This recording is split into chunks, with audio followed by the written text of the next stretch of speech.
In this tutorial we're going to look at doing the basics of Photoshop. To start with, we are looking at the potato head tutorial.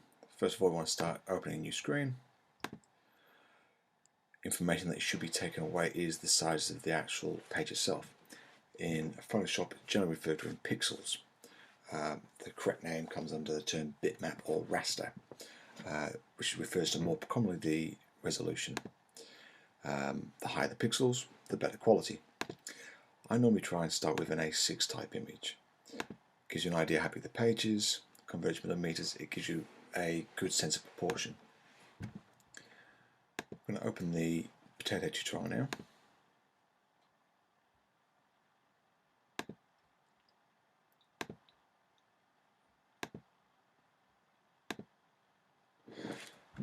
There's a pre-made sheet. This is a good template and it gives you an idea of how to cut across to a blank sheet using a variety of tools.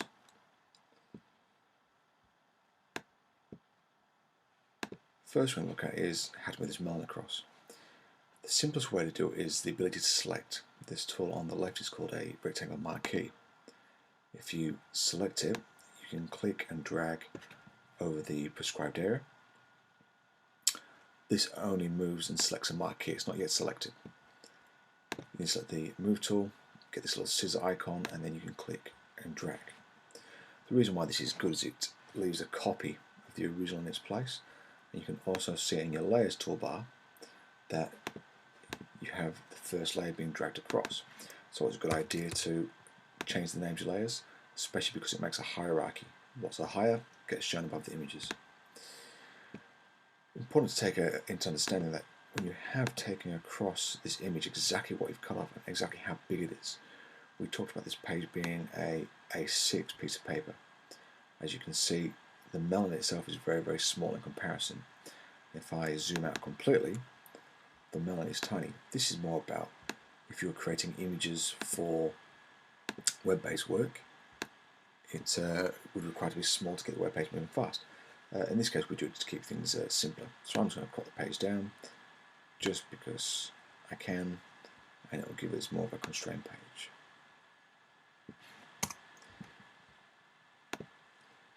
When I first selected the potato, I used a rectangle marquee to cut it across.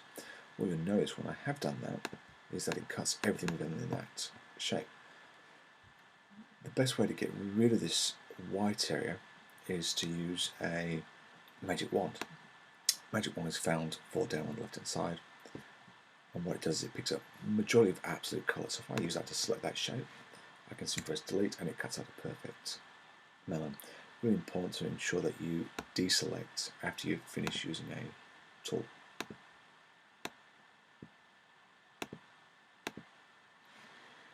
Next thing I want to look at is how to make a series of ears. I could use the magic wand again, and you can change the tolerance to make it simpler, and that does work. But the problem with Photoshop is about problem solving, and not every tool works for every scenario. In this case, I'm going to use the quick selection tool. This is one of the more versatile tools, because I can just use it to drag itself around, and it selects a shape. Same again, use the selection tool, drag it across, name my layer, put this in ear. You notice that the ears are the wrong proportion and the wrong size. What you can do is you can come to edit and go transform, and you can use a whole range of rotate to move it into position. I find that a little bit arduous, but it is helpful to know what these tools are. The simpler way to do it is to use this tool here, show transform. By moving this, you can rotate, you can make things larger, make things smaller.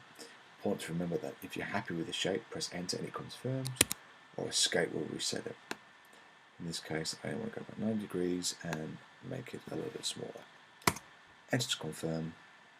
Good habit to turn off the show transform tools and place it on my melon. I can copy across the melon again.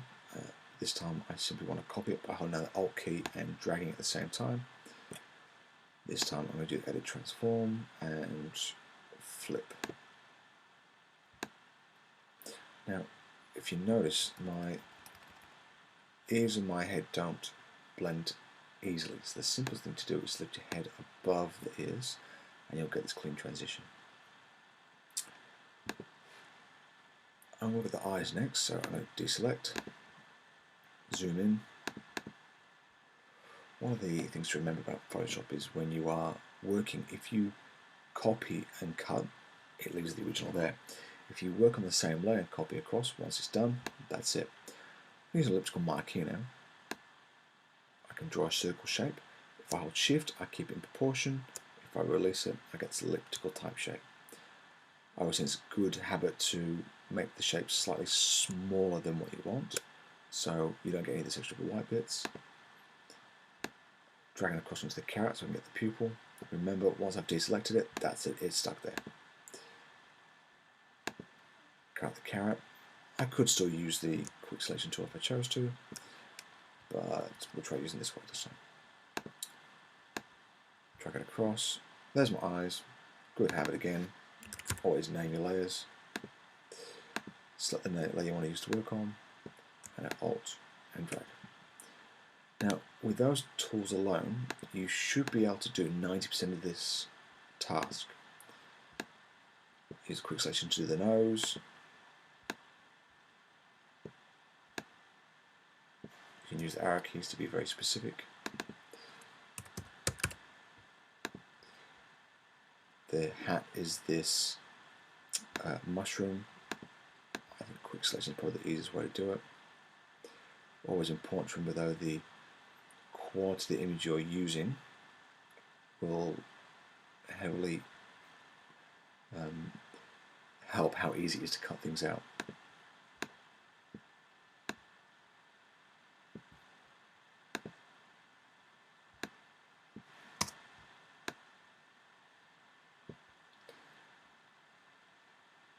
Now, the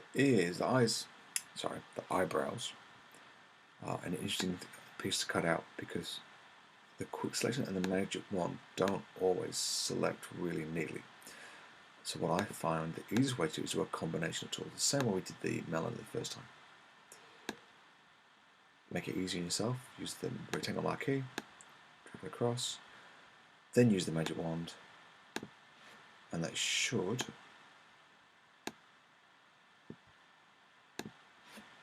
cut it out nice and cleanly.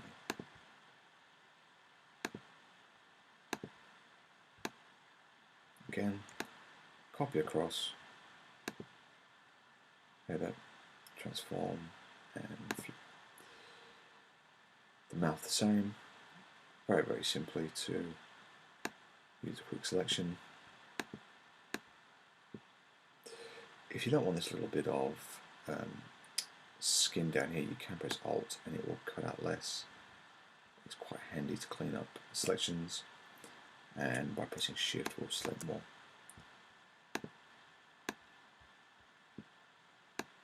Oops.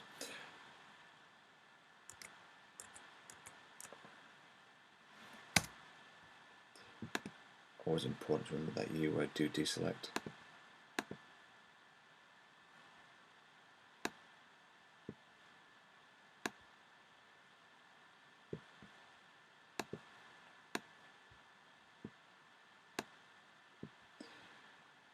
The hardest thing to cut out on this potato head is this little bow tie.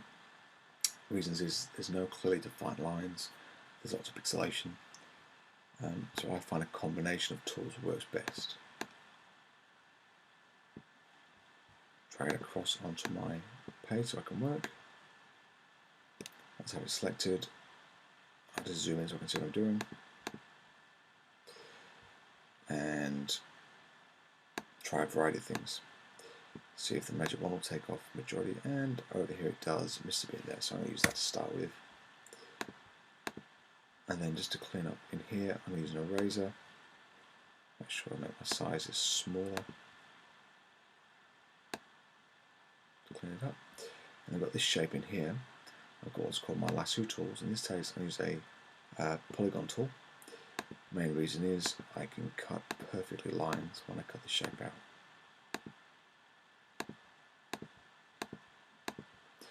As long as you close your shape off, it should be relatively simple to select.